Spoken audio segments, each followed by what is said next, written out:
সুপ্রিয় শিক্ষার্থীরা, আশা করি অনেক ভালো আছো। উৎপাদন ব্যবস্থাপনা ও বিপণনের নতুন একটি ক্লাসে তোমাদের সবাইকে স্বাগত। আজকে আমি নতুন একটা অধ্যায় আলোচনা করব তোমাদের সাথে। পূর্ববর্তী ক্লাসগুলোতে আমি উৎপাদন ব্যবস্থাপনা ও বিপণনের প্রথম পত্রের দুটো অধ্যায় আলোচনা করেছিলাম।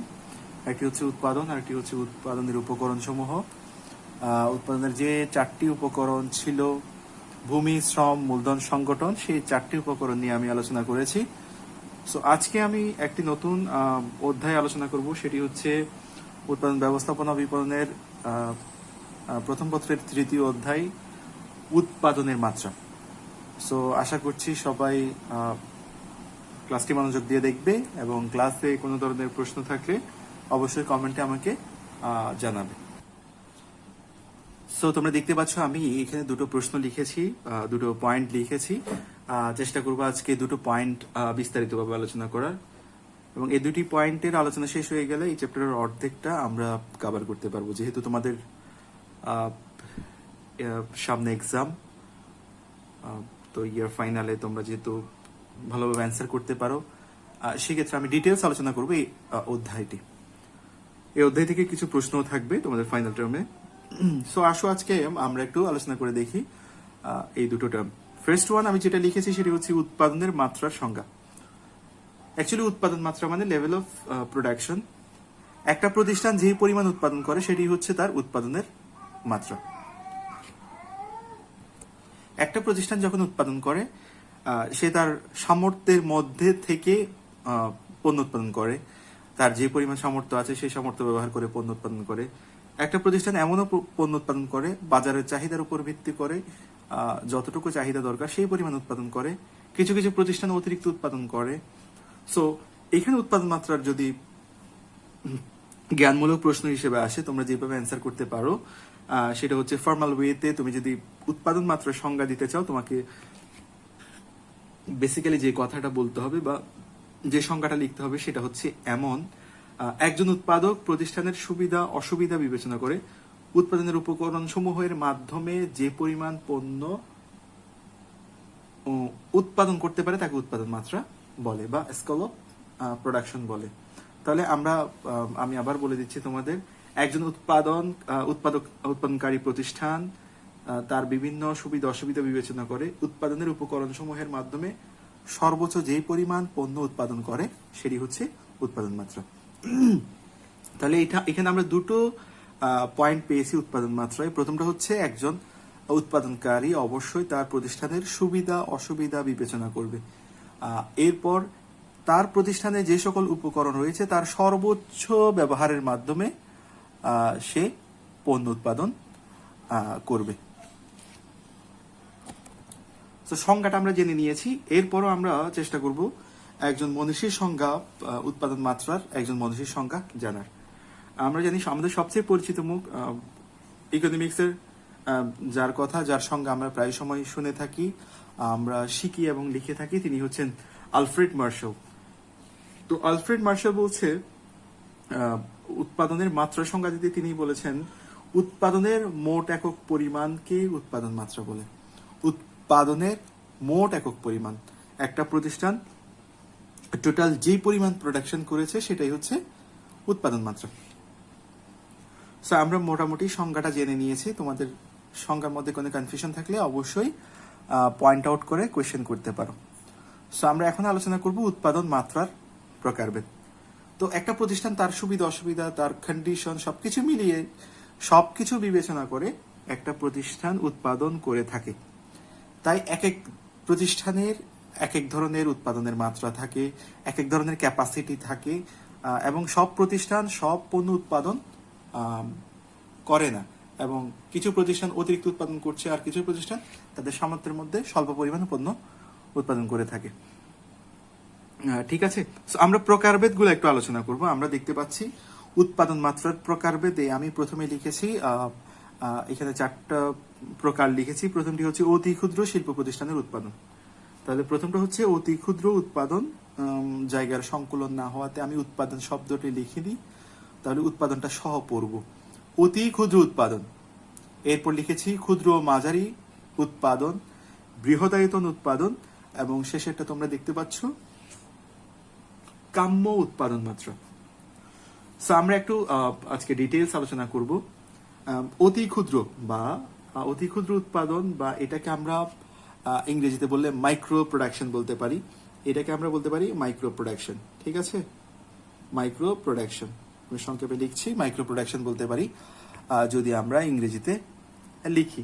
ঠিক আছে, সো অতি ক্ষুদ্র প্রতিষ্ঠান কাকে বলে? অতি ক্ষুদ্র শিল্প প্রতিষ্ঠান হচ্ছে, এখানে অবশ্যই তোমাদের দুটো ইনফরমেশন আমাকে লিখে দিতে হবে। প্রথমটি হচ্ছে কর্মী সংখ্যা, পরেরটি হচ্ছে বিনিয়োগের পরিমাণ, বিনিয়োগ। ঠিক আছে, সো অতি ক্ষুদ্র প্রতিষ্ঠান সেই সব প্রতিষ্ঠানকে বলে যে সকল প্রতিষ্ঠানের শ্রমিক সংখ্যা হবে 16 থেকে 30। কোন প্রতিষ্ঠানের শ্রমিক সংখ্যা যদি 16 থেকে 30 হয়ে থাকে এবং তার বিনিয়োগের পরিমাণ যদি হয় 10 লক্ষ থেকে 75 লক্ষ টাকা, তখন সেটা হবে ক্ষুদ্র প্রতিষ্ঠান। 10 লক্ষ থেকে 75 লক্ষ।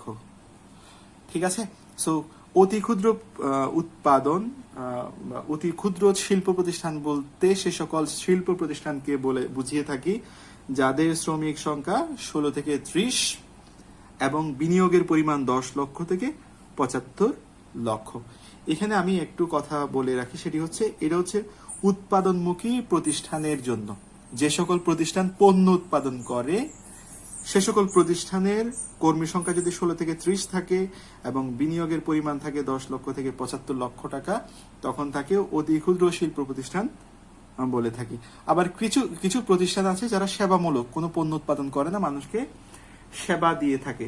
সেক্ষেত্রে তাদের শ্রমিক সংখ্যা হবে বেসিক্যালি এত শ্রমিক সংখ্যা থাকবে না, তারা বেসিক্যালি শ্রমিক সংখ্যা সর্বোচ্চ 15 জন থাকবে যদি সেবামূলক হয়ে থাকে।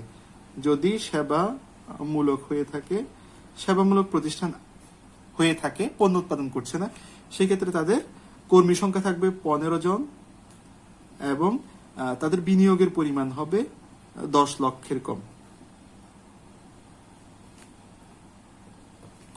ঠিক আছে, সো অতি ক্ষুদ্র শিল্প প্রতিষ্ঠান এবং সেবা প্রতিষ্ঠান সম্পর্কে, সেবামূলক শিল্প প্রতিষ্ঠান সম্পর্কে আমরা ধারণা পেয়ে গেছি।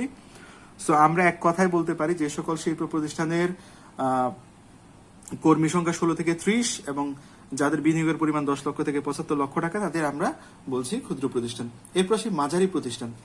আমি একটু বেশি জায়গা নিয়ে নিয়েছি, চেষ্টা থাকবে এখানে এতটুকুর মধ্যে শেষ করে দেওয়ার। ক্ষুদ্র মাঝারি প্রতিষ্ঠান কাকে বলে? যে সকল প্রতিষ্ঠানের বিনিয়োগ, যে সকল প্রতিষ্ঠানের বিনিয়োগ আমরা এখানে শেষ করেছিলাম 75 লক্ষ টাকা, তাহলে এখানে 75 লক্ষ থেকে শুরু করবো। 75 লক্ষ থেকে যে সকল প্রতিষ্ঠানের বিনিয়োগ 15 কোটি, 75 লক্ষ থেকে 15 কোটি, তাদেরকে আমরা বলছি ক্ষুদ্র মাঝারি প্রতিষ্ঠান। কিন্তু এখানে শ্রমিক সংখ্যা থাকবে কত? অবশ্যই শ্রমিক সংখ্যা এসব প্রতিষ্ঠানের ক্ষেত্রে শ্রমিক সংখ্যা হবে 31 থেকে 120। আমি এখানে লিখেছিলাম শ্রমিক সংখ্যা ছিল 16 থেকে 30। অতি ক্ষুদ্র প্রতিষ্ঠানে, ক্ষুদ্র মাঝারি ধরনের প্রতিষ্ঠানের শ্রমিক সংখ্যা থাকবে 31 থেকে 120 জন। এখন আরেকটা কথা থেকে যায়, এটা যদি উৎপাদনকারী প্রতিষ্ঠান না হয়ে সেবামূলক প্রতিষ্ঠান হয়ে থাকে, সেক্ষেত্রে তখন আমরা কিভাবে এটাকে বিবেচনা করব বা কি পরিমাণ এখানে শ্রমিক সংখ্যা থাকবে? সেবামূলক হয়ে থাকলে, যদি এই প্রতিষ্ঠানটি সেবামূলক হয়ে থাকে, সেক্ষেত্রে শ্রমিক সংখ্যা থাকবে 16 থেকে 50 জন। আমি এখানে লিখেছি 31 থেকে 120। এটা হচ্ছে যদি এটা উৎপাদনমুখী প্রতিষ্ঠান হয়, এই প্রতিষ্ঠানটি কোনো কিছু উৎপাদন করে থাকে, সেক্ষেত্রে সেটি হবে 31 থেকে 120। আর যদি উৎপাদনকারী প্রতিষ্ঠান না হয়ে থাকে, সেটা হবে 16 থেকে 50 জন। এখন এখানে বিনিয়োগের পরিমাণ কত হবে? সেবামূলক হয়ে থাকলে এটার বিনিয়োগের পরিমাণ হবে 10 লক্ষ থেকে 2 কোটি, 10 লক্ষ থেকে 2 কোটি। ঠিক আছে, এরপর আসি মাঝারি শিল্প প্রতিষ্ঠান। আমি ক্ষুদ্র শিল্প প্রতিষ্ঠানের বিস্তারিত আলোচনা করেছি, ক্ষুদ্র মাঝারি একসাথে লিখেছি এখানে, যেহেতু তোমাদের ডিসকাশন বইতে এভাবে ডিসকাশন করা আছে। মাঝারি শিল্প প্রতিষ্ঠানের ক্ষেত্রে আমরা কি করব? এখানে 120 আছে, এখানে হবে 121 থেকে 300 জন। কিন্তু বিনিয়োগের পরিমাণ কত হবে? বিনিয়োগের পরিমাণ হবে 15 কোটি থেকে 50 কোটি, 15 কোটি থেকে 50 কোটি। ঠিক আছে। যদি একটা প্রতিষ্ঠানের শ্রমিক সংখ্যা 121 থেকে 300-এর মধ্যে হয় এবং বিনিয়োগের পরিমাণ হয় 15 কোটি থেকে 50 কোটির মধ্যে, তখন সেটাকে আমরা বুঝি মাঝারি শিল্প প্রতিষ্ঠান। ঠিক আছে। ক্ষুদ্র মাঝারি, এই পুরোটার আলোচনা হচ্ছে ক্ষুদ্র মাঝারির আলোচনা। ক্ষুদ্র প্রতিষ্ঠানের আলোচনা করেছি শুরুতে। আর মাঝারি হচ্ছে, মাঝারি শিল্প প্রতিষ্ঠান হবে 121 থেকে 300 জন, 15 কোটি থেকে 50 কোটি। ঠিক আছে। কিন্তু মাঝারি শিল্পে এই শিল্পটা যদি বেশি শ্রমিকের জন্য, বেশি শ্রমিক থেকে থাকে বা শ্রমগণ প্রতিষ্ঠান হয়, যে সকল প্রতিষ্ঠানে বেশি শ্রমিক দরকার হয়, তাদের ক্ষেত্রে এটি হবে সর্বোচ্চ 1000 জন।